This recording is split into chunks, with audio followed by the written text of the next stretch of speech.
সন্ধেবেলায় চায়ের সাথে এরকম একটা স্ন্যাক্স তৈরি করে নিন, দেখবেন বাড়ির ছোট থেকে বড়রা কতটা খুশি হবে। এর জন্য প্রথমে 1 কাপ ময়দার সাথে 1 টিস্পুন ইস্ট, হাফ টিস্পুন লবণ এবং 1 টিস্পুন সাদা তেল দেব। এবার হালকা গরম জল দিয়ে ঠিক এরকম একটা ডো বানিয়ে নেব। ডোয়ের গায়ে অল্প তেল মাখিয়ে 10 মিনিট ঢেকে রাখবো। এবার একটা পাত্রে 2 টেবিল স্পুন সাদা তেল দিয়ে একে একে হাফ কাপ পেঁয়াজ কুচি, 2 কাঁচা লঙ্কা কুচি দিয়ে 1 মিনিট নেড়ে নেব।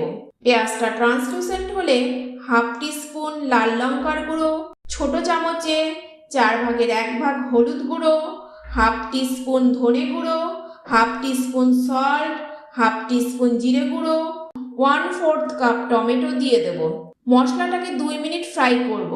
এবার ময়দার ডোটাকে মোটা করে বেলে নেব।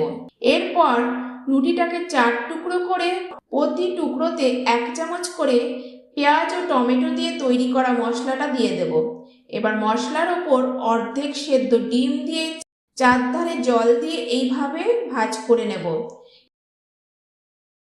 এবার ময়দার গোলার মধ্যে ডুবিয়ে ব্রেড ক্রাঞ্চ ভালো করে মাখিয়ে হালকা গরম তেলে ছেড়ে দেব। এইরকম গোল্ডেন কালার না আসা পর্যন্ত এগুলোকে ভাজতে হবে। দেখুন, ডিম দিয়ে তৈরি এই স্ন্যাক্সটি একদম রেডি। এইরকম নিত্য নতুন রান্নার রেসিপি পেতে চ্যানেলটিকে সাবস্ক্রাইব করে রাখুন। ভিডিওটি ভালো লাগলে লাইক ও শেয়ার করুন। ধন্যবাদ।